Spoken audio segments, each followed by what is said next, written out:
Hello everybody, welcome to the latest Elite FPL video with myself, Stevo, and special guest Andrew, aka FPL Nightmare. Jason was supposed to be here today, but due to family commitments and whatnot, he's unable to be here. So me and Andrew are basically just going to do a preview of Double Game Week 32. It's pretty much ideal, isn't it, Andrew? Because it's involving your team, Newcastle. Yeah, well, that's it. A big match against Man United on Sunday, and then of Crystal Palace in midweek, and both at home as well. But the only shame is that everyone's going to have the same players. So, you know. Yeah, it's funny because I know you've been watching a few of my walk-along videos, and I've expressed the same opinion, basically, that everybody is virtually going to have the same Double Game Week players, apart from pretty much your defenders, I would say. It's either going to be Dan Burn, Trippier, or Livramento. I see you've got Dan Burn. We'll go to Andrew's team in a minute. But do you think there's a case to argue for one's better than the other, or do you think all three are just basically better options?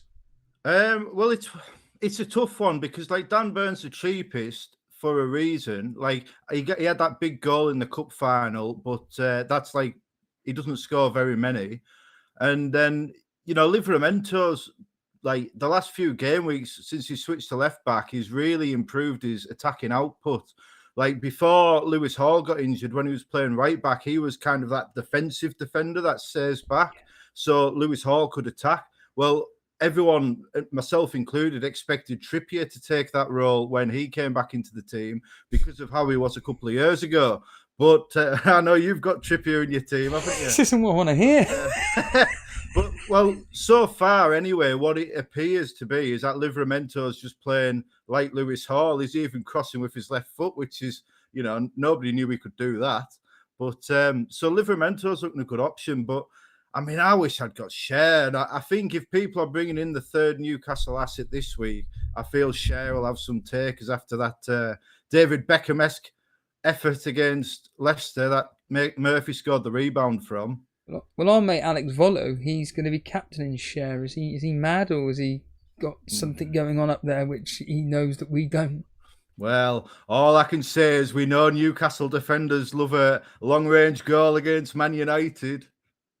Oh, do they really? What, is there a history between goals scored from a distance?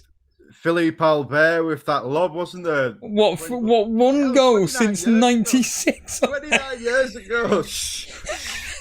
It was just yesterday. That was on a compilation, funny enough, of... although David Edgar, he scored...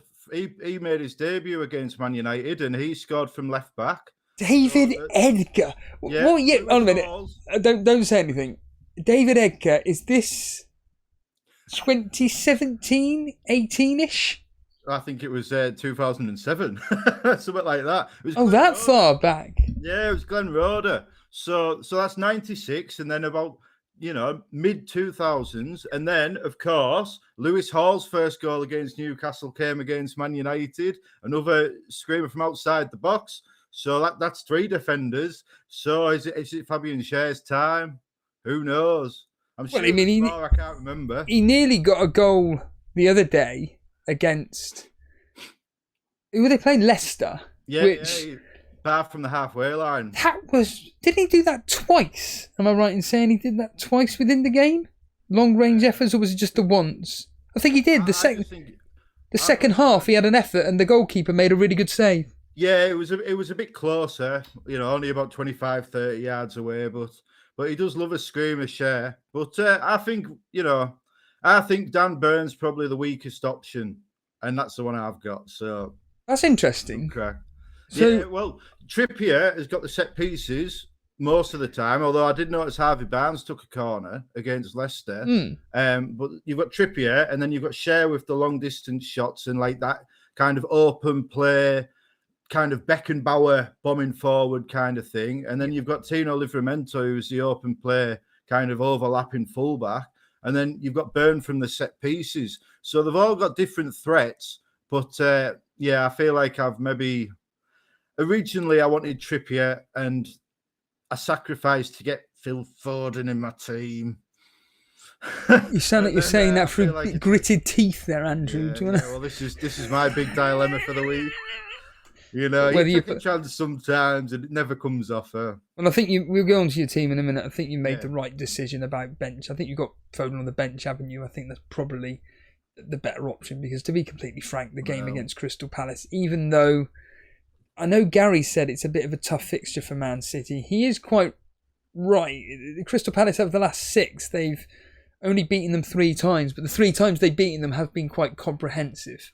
Yeah. But this time around, it seems that Crystal Palace this year, and certainly last year, they seem to turn it around like the last 10 or so games, where they just seem to go on this streak of winning everything. It just seems to be the start of the season.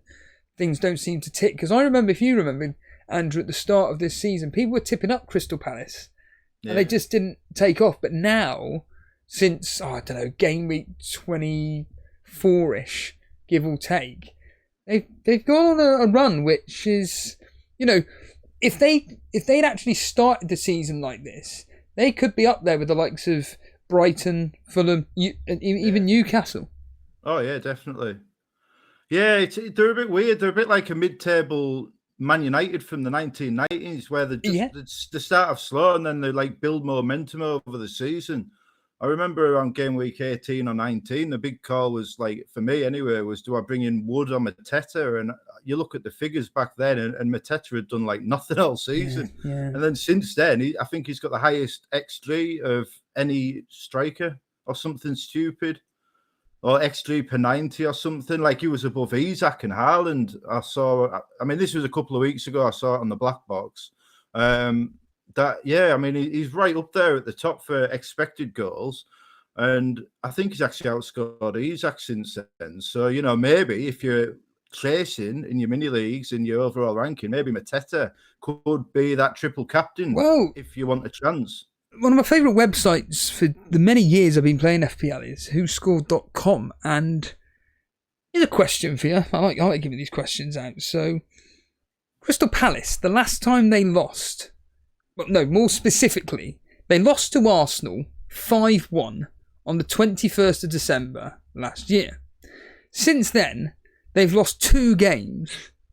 Can you name the 2 teams they've lost against in that period of time? And we're talking roughly 2, 4, 6, 8, 10, 12, 14, about 20 games they've lost only twice.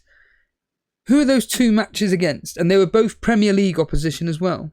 And I'll give you another clue. They were both at Selhurst Park. Yeah, and the scoreline were exactly the same.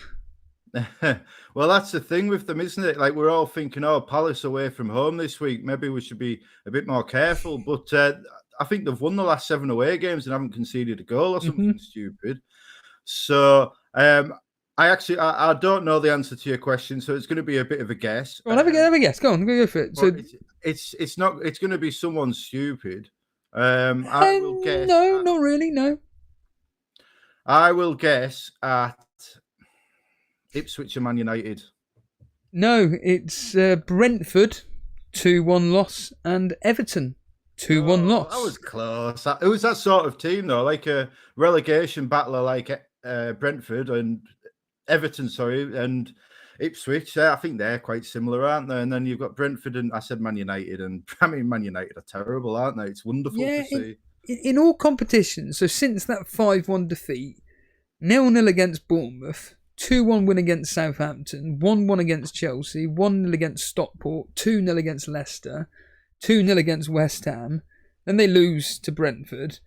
Then it's a 2-0. There's all the 2-0s here, Andrew. 2-0 against Crystal Palace. Against Man United. 2-0 against Doncaster. Then they lose to Everton. And then since then, they haven't lost a game. In fact, they've won every game apart from once, which was a draw against Southampton 1-1, where we all had assets in. And I didn't actually have any assets. I was quite worried in that game, but they did nothing in that. And it's been, like I said, a 2-0 victory over Fulham. 4-1, 3-1, 1-0, 3-0. And then the 1-1 and the 2-1 against Brighton. And yeah, they're up against a Man City team who are pretty much all over the place when it comes to results. I think they're a team in which psychologically they're completely going into games now where it's just, we've got the quality of player to be able to get through. But truth be told, we don't really care anymore. I mean, their record is just over the last several games is, since their Champions League defeat to Real Madrid, it's losing to Liverpool 2-0. Then they beat Tottenham and Plymouth. Then they lose to Nottingham Forest. Then there's a couple of draws in there against Man United and Brighton. And then a couple of wins against Bournemouth in the FA Cup, of course, and beating Leicester 2-0. But yeah, this game that Crystal Palace have got, Andrew, against Man City,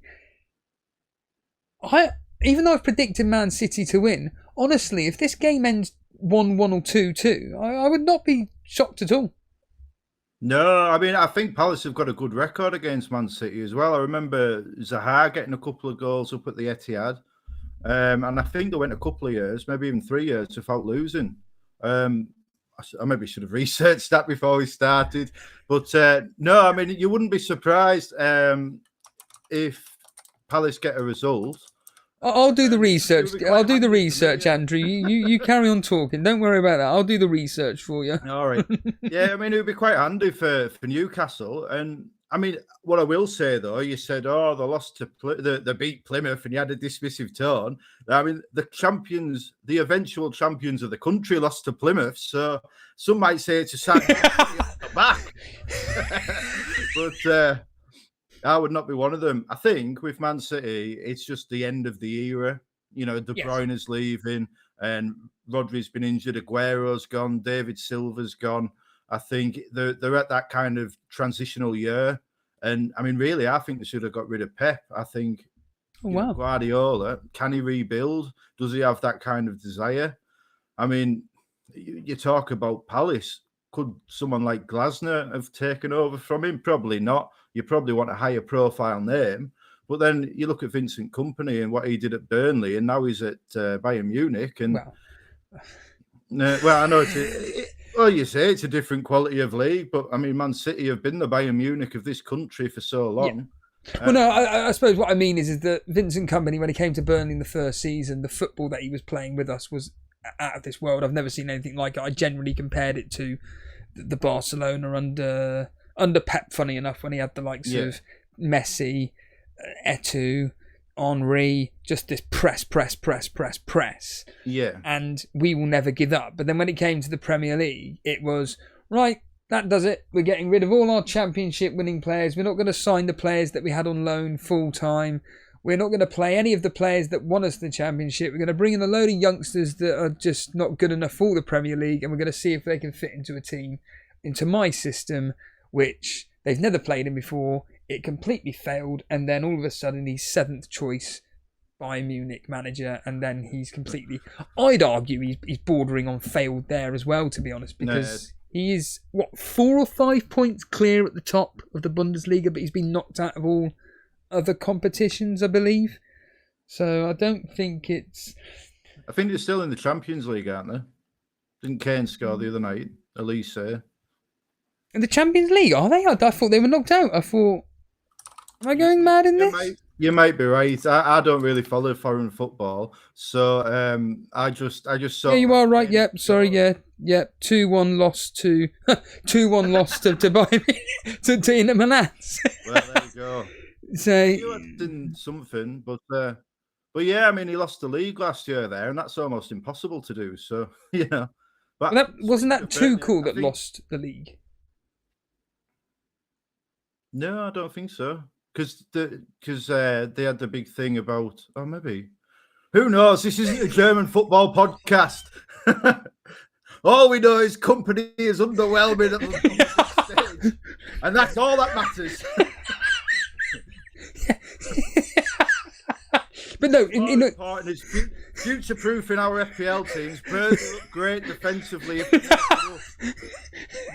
Yeah, we'll look even better tonight when we draw again 0-0, because that's what's going to happen. But going back to Man City, you were saying that the reason why we were bringing that all up though is because you genuinely think that Man City should have got rid of Pep Guardiola, or vice versa. Pep Guardiola maybe just saying, look, I've done enough with this team. I've won everything now.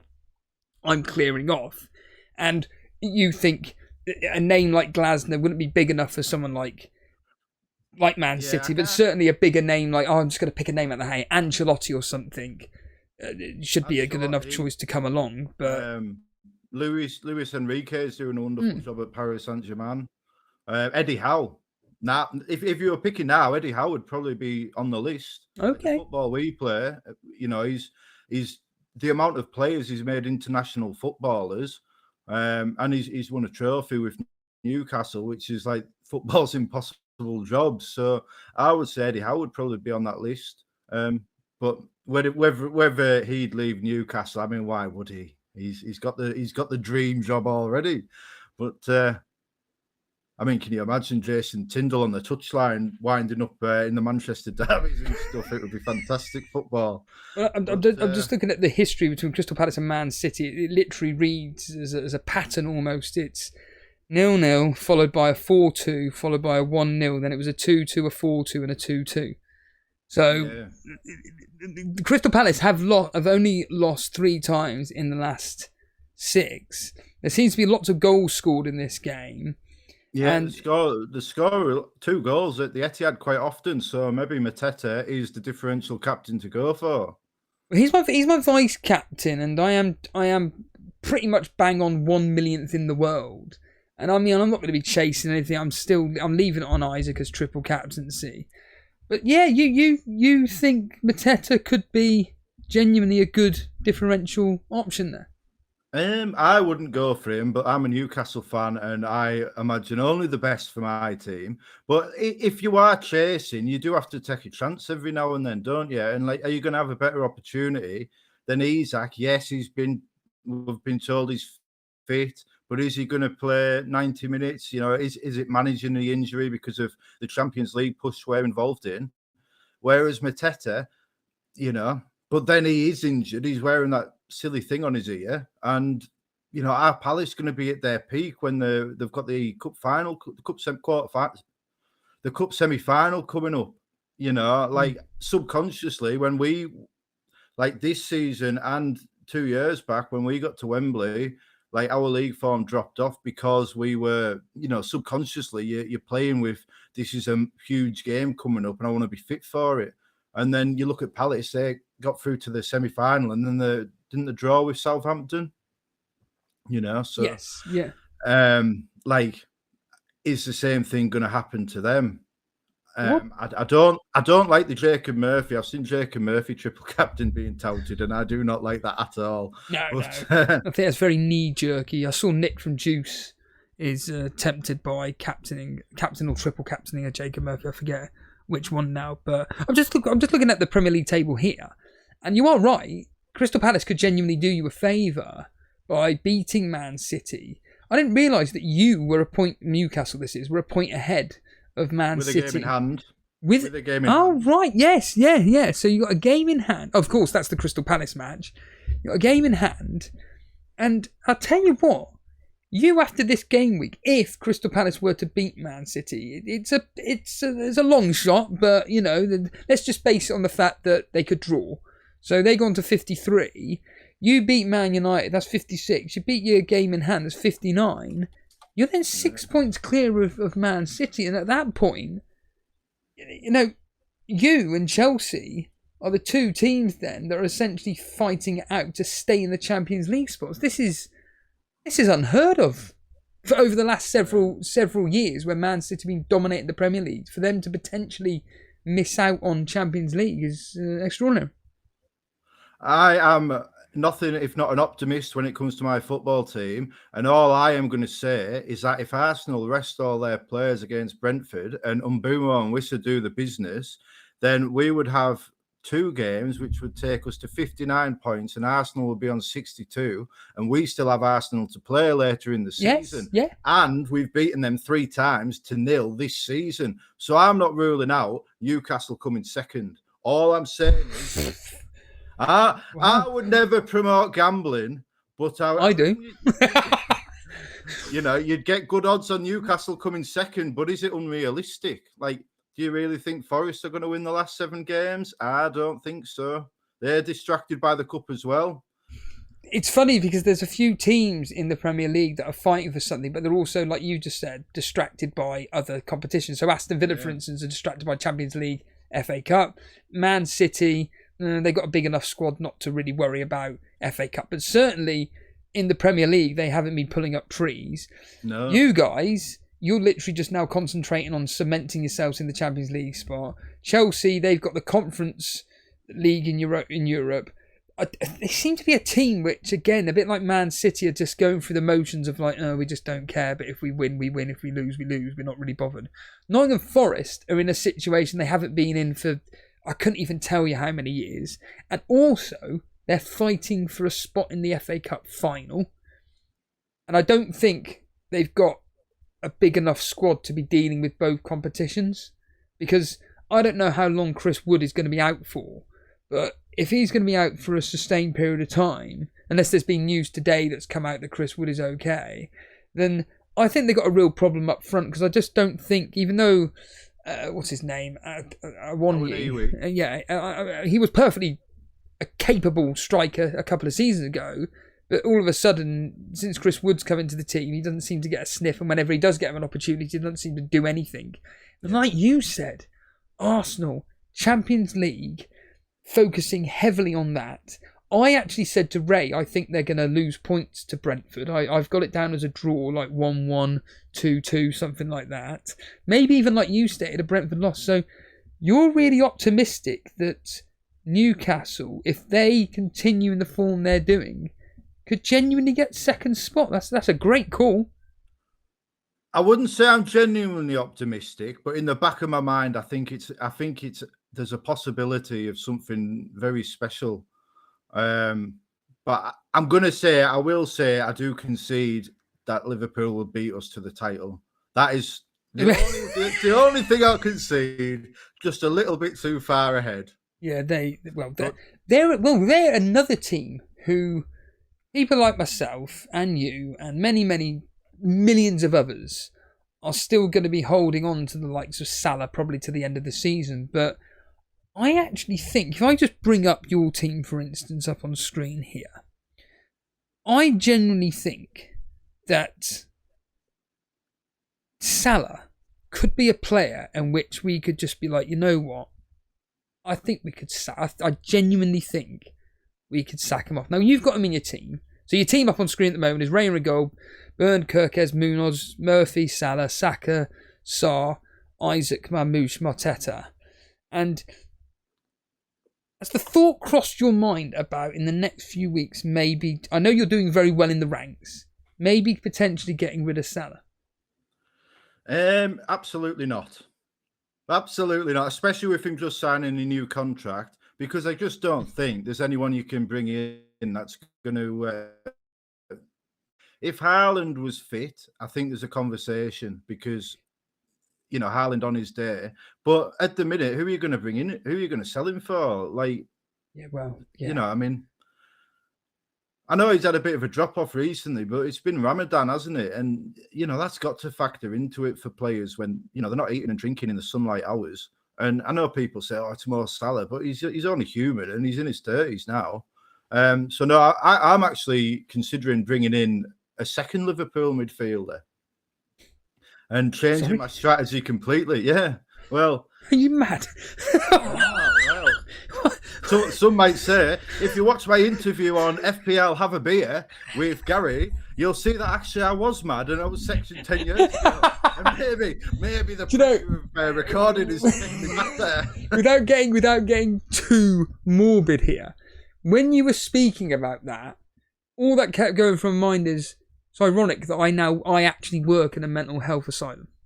It's ironic, that, isn't it? And yet, what really hit home was you discussing those personal circumstances, and I actually kind of not obviously I didn't literally could empathise with it, but I certainly sympathise with the situation, because, like I said, I work in a mental health institute. But but if you were thinking of bringing in a second Liverpool midfielder, who on earth would it be? Diaz? Is Jota classified?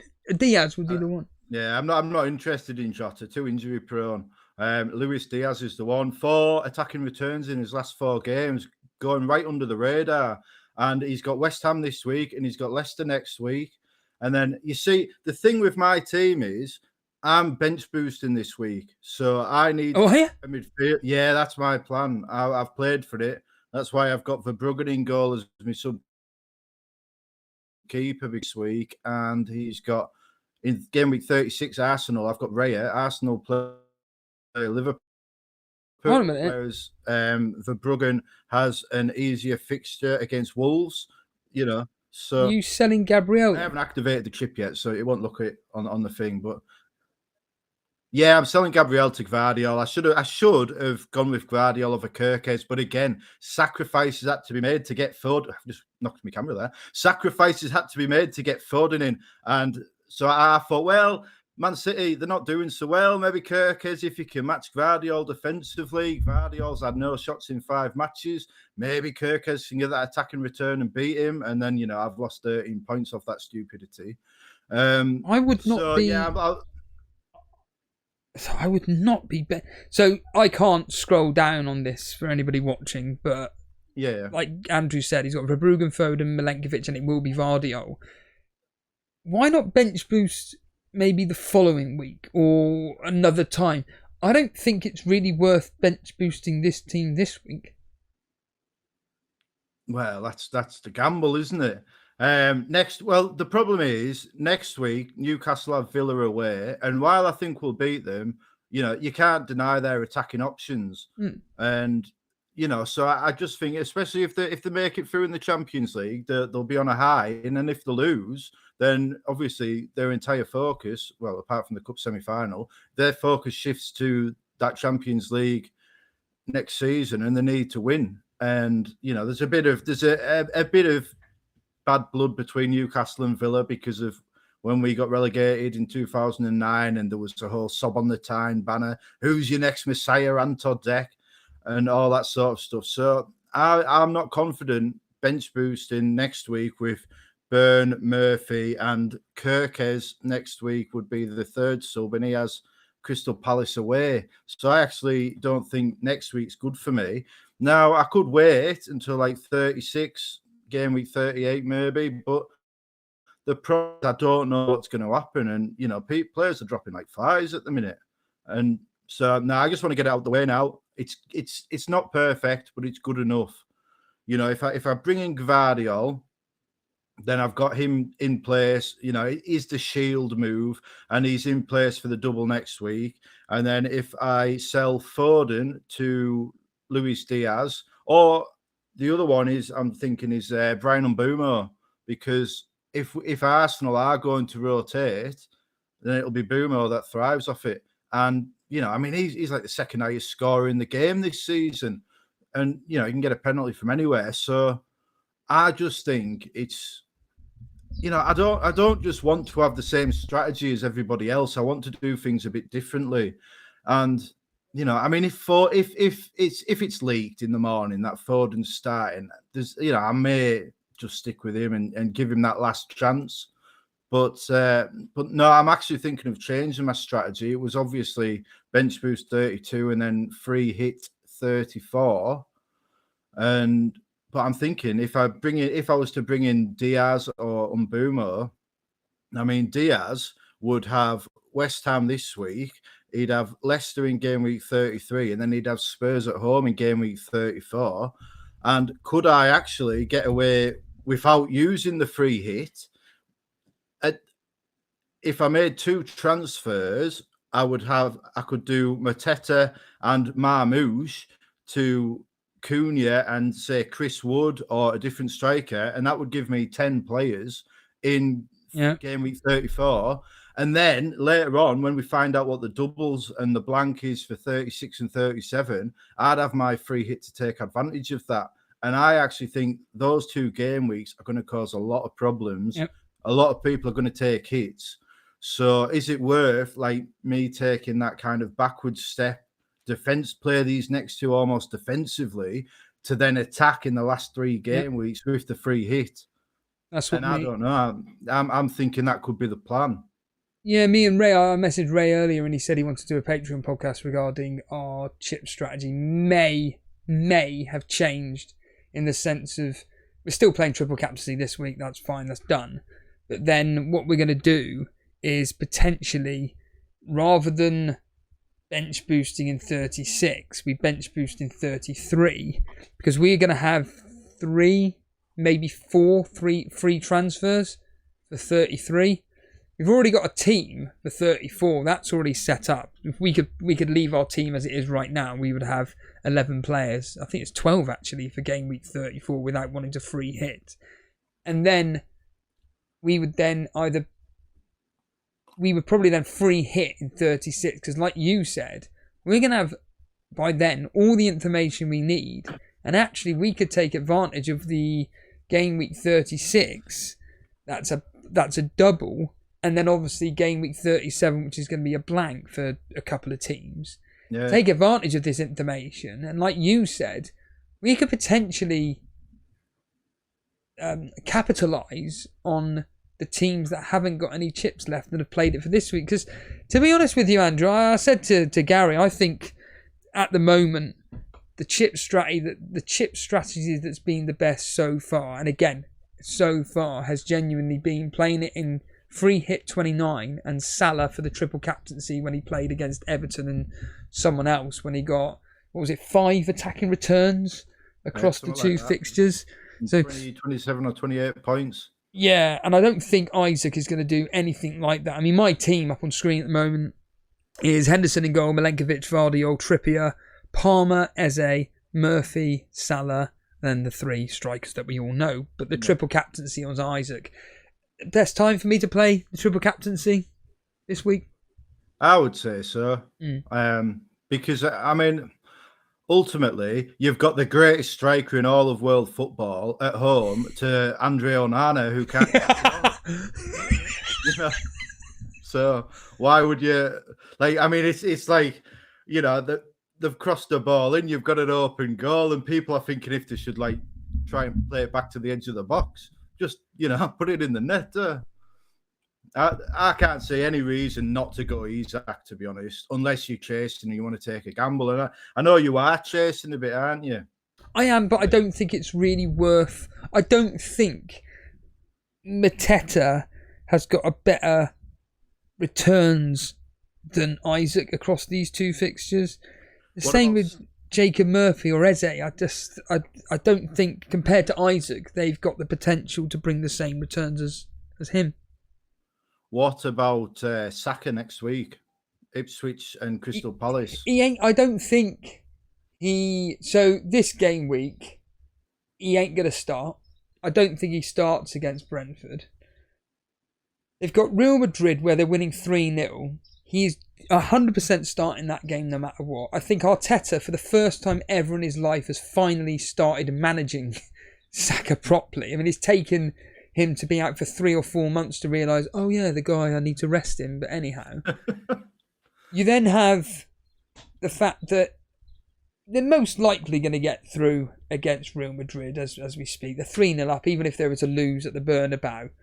I can't see it being 4-0. 2-0, I can see Real Madrid doing. Could they win 3-0? Possibly. But I think Arsenal are through because they're just going to go there to defend for their lives. And then the turnaround to the next match, which is going to be Ipswich. And what day would that be? On a Sunday, I'm assuming? Yeah, I think so. On a Sunday.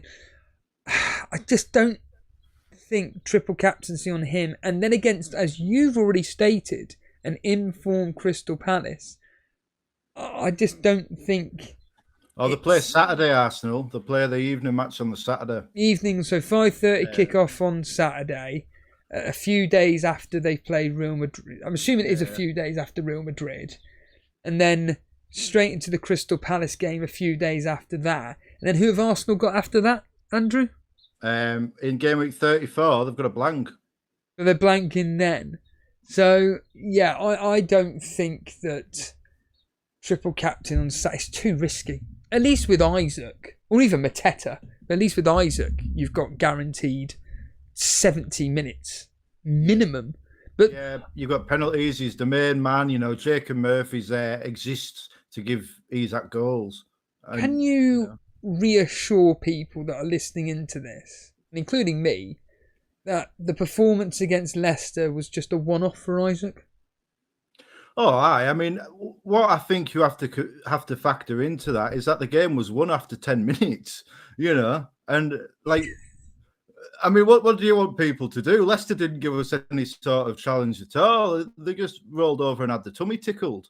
Like there was no need for Isak to exert himself on that when we've got much tougher challenges coming up. We've got a double game week this week.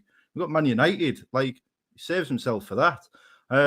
But I don't think. I mean, you look at the Andy Martin curse of people you captain against Leicester blanking. Like it's a pattern this season that people that you would expect to get big points against Leicester don't. So I would have no worries about that at all. Like the game was won after 10 minutes. Like you're just not gonna if you're managing an injury to some extent, like Isak seems to be, and he's doing it very well. Why would you go all out? If we didn't play FPL, I don't think anybody would be thinking Isak blanking against Leicester was an issue. Do you know what I mean? It's just people overthinking and getting scared because they're playing these big trips. But so what you said it's Isak against Leicester. It's Isak against Man United. It's Isak against Palace. They're both at home.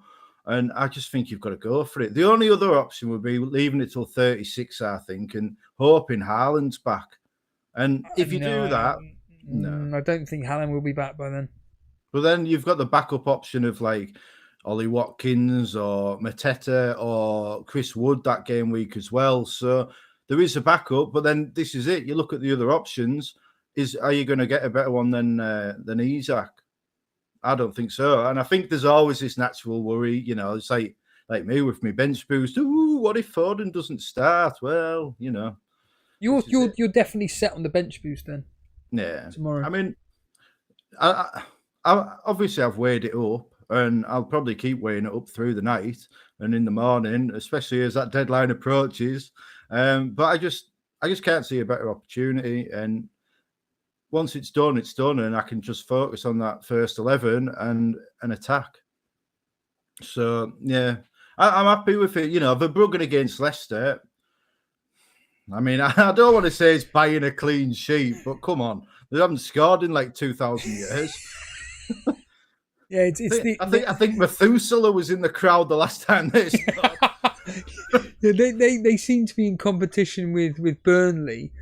Who can concede first, or who doesn't score first? It's that bad for Leicester. It's atrocious. I mean, these three teams that have come up have made Burnley, Sheffield United, and Luton look like the likes of Brentford, Fulham, and Brighton. It's embarrassing, isn't it, Andrew? These three teams.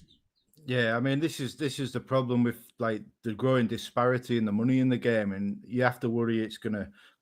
You have to worry it's only going to worsen. It's almost like the strategy now has to be to get promoted, to get relegated again, just to get them parachute payments, just so that when you get promoted the second time, you're in a better position to stay in the league.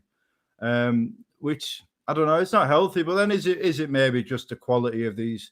I mean, it was only a couple of years ago Forest came up, broke all the PSR rules, and now they're challenging for the Champions League. So maybe that's the alternative strategy. Come up, say, bugger it to PSR, take your 10-point deduction, aim for like 45 points, stay up, and then you're set for that third season push. I mean, but I don't think PSR will exist in 3 years' time. I think not in the current form. It's the problem. The PSR is Man United and Spurs are struggling. So now they're struggling. There's going to have to be reforms. Chelsea are selling their own teams to themselves. They're selling hotels to themselves. Aston Villa have just sold the women's team to themselves. It's a farce, this PSR stuff, and it's going to change. And I think then you've got a better chance of these promoted teams staying up because they'll be able to invest. And I mean, that's what you need. I mean, you look at Burnley, they're coming up, but I mean, it seems to be almost an open secret that your goalkeeper's coming to Newcastle next season, Trafford. So, yeah, I'm hoping a lot of these rumours are false, because I'd like to think that the likes of, like you just mentioned, Trafford, Esteve, Egan Riley, to name 3, I'd like to think that they'd be, you know what, we've been loyal to Burnley, let's stay with them in the Premier League, and then after the 25-26 season, then we'll decide our future. Whether we get promoted or relegated, if we stay up or get relegated, we've given you our all, and now we've proven our worth in the Premier League. We can prove what we've done to our nearest bidder, whoever that wants to be. To be honest with you, I'd accept that, but I hate it when any Championship team that comes up from the Premier League and they've relied so heavily on certain players, and they've only been at the club for a year or two, and the manager has actually given the opportunity to perform for them in the Championship, and then they just go, yeah, we're off now. I find that so disrespectful. I really do. I'm sure you may have had that with Newcastle when you're in the Championship moving up. I mean, can you think of any players off the top of your head that performed really well for you and then just left the following season? No, we were quite lucky, really, because Rafa Benitez stayed with us when we went down. Of course, yes. You know, they got hammered in pre-season by Leyton Orient. I think it was 6-1. And then they had a big dressing room meeting, and they basically said, if you don't want to play for this club, you know, piss off. And then we brought in like 12 new players that summer, like the likes of like Matt Ritchie and Kieran Clark and Daryl Murphy, you know, not these big names, but these like proven performers, well, proven at that level. And then we got up, and for most of them, it was almost like a step up. You know, Matt Ritchie stayed with us for so long. Jacob Murphy was signed by Rafa Benitez. He's still with us. Wow. You know, Fabian Schär was signed by Rafa Benitez, and he's still with us, although that was after we got promoted. So we were quite lucky in that sense. And I think the thing with Newcastle is they can pay higher wages than most of the teams. So I don't think we're really a test case. It's a bit like Aston Villa. I don't think when they came up with us, and they weren't really a test case. And then I think Brighton was the third team, or Huddersfield, and they're probably more realistic. And I don't know, I'm going off on a bit of a tangent here, but the point is, I do think there should be like the players that go up, you'd like to see them give it that year. You know, like when Leeds came up and then Bamford and Dallas and them sort of lads, you know, they brought in Rafinha, and they had I mean, they were wonderful that first season under Bielsa, and then they signed Jesse Marsh, and they all left, and it was terrible. But it's a shame, but it's football, isn't it? You know, sometimes the clubs need to sell those players so they can get the players in to stay in the league. You know, if you sell James Trafford to us for 20 million and you've got a rich benefactor, I mean, that opens up like 80 to 100 million in the PSR calculations that you can spend. So, it's messed up. But it's the dark side of football where you can sell James Trafford 20 million now, or next season when he hasn't signed his contract, you get him for free. What's it to be? And it's just,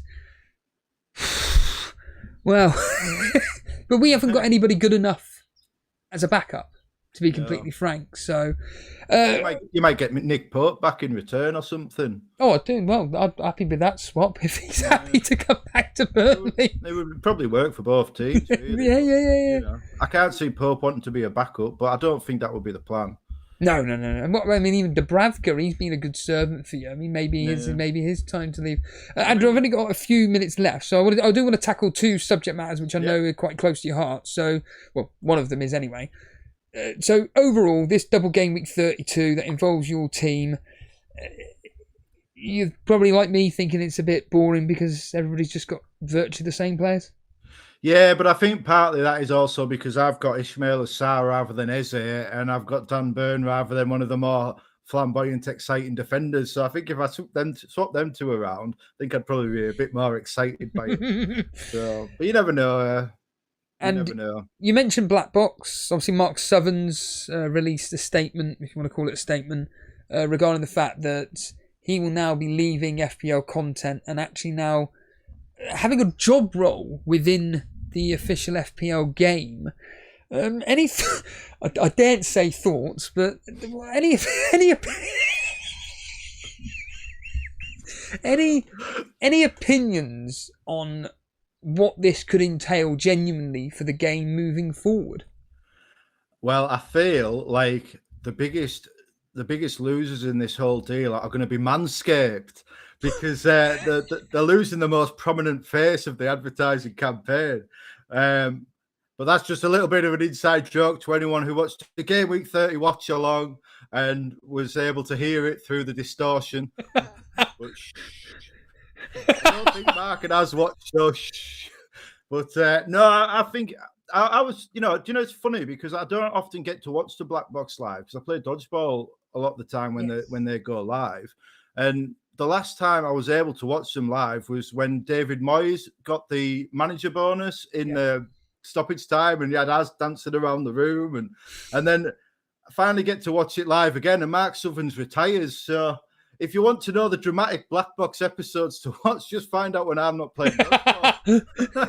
But no, he's going to be a big loss to the content creation community, is Mark. I mean, he's such a wonderful bloke, and like he feels like a friend to everyone because he's been around so long, and he's so nice and conversational, and he's so easygoing. And in a lot of sense, you've got the people like me, and I mean, some might say you, Steve, or I wouldn't necessarily be one of them, but these over dramatic people that go over the top for content. And then you've got Mark, who just sits there and has a chat with you like you sat having a cup of tea, not even having a beer down the pub.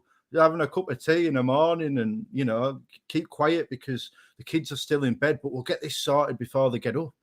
And it's going to be a big loss, but I think it'll be a big gain to the FPL community behind the scenes. Because I'm wondering, because I know he was very passionate about the pricing of players. He was always very outspoken about, essentially, you've got it wrong. You're getting the pricing wrong. And this is like we're talking 2-3 years ago. He would talk a lot about how poor the pricing was. And I'd like to think that he will have some influence over how the game does now price players.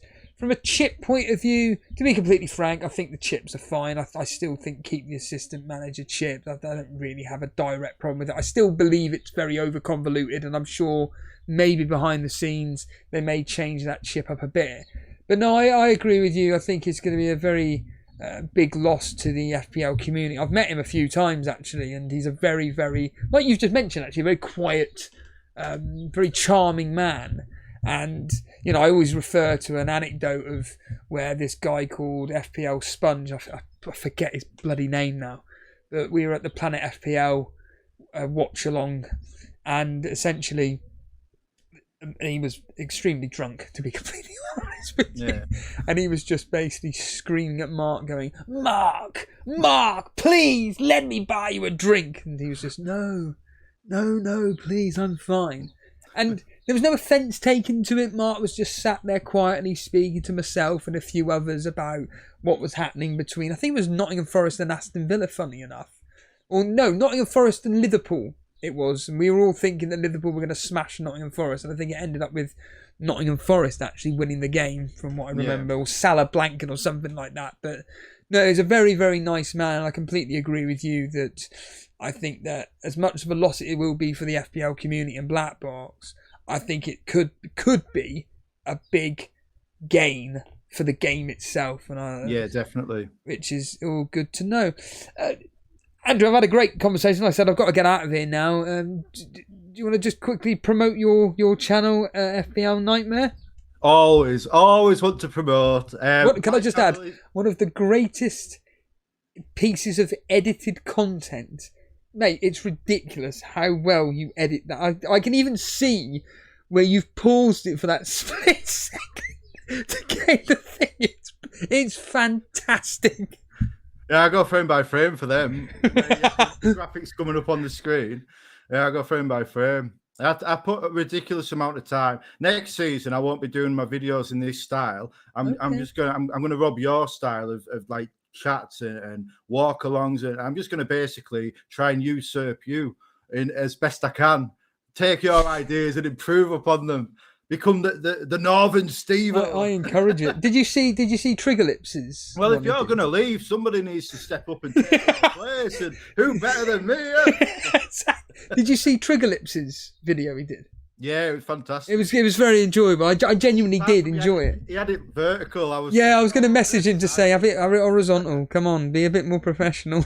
But no, they do take me a lot of time to edit, and I've enjoyed it this season, telling the story, because I did make some books about FPL, like in the same sort of style, and it's been nice to put that, like, what's in my head as I wrote them. It's been nice to be able to present that to the world.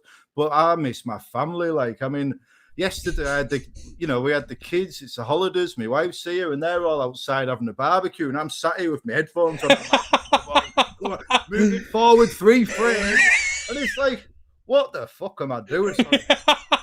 What the heck am I doing here? So I'd much prefer to be able. I just want to mix it up a bit. And I mean, the other thing is, I enjoy, like tonight, I've enjoyed conversing with you and the watch along, and like I feel while I do enjoy these videos, like they're a bit like a wrestler. That's what was in my head, like Hulk Hogan back in the 80s. Oh, we're coming, at the start. I'm coming for that world #1. And obviously, I'm nowhere near. Well, I'm not far off, but I'm too far off.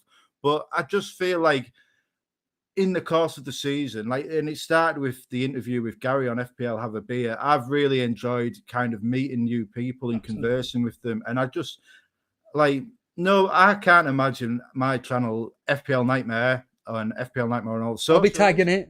Yeah, Gary said to remind you. Wink, wink, Gary.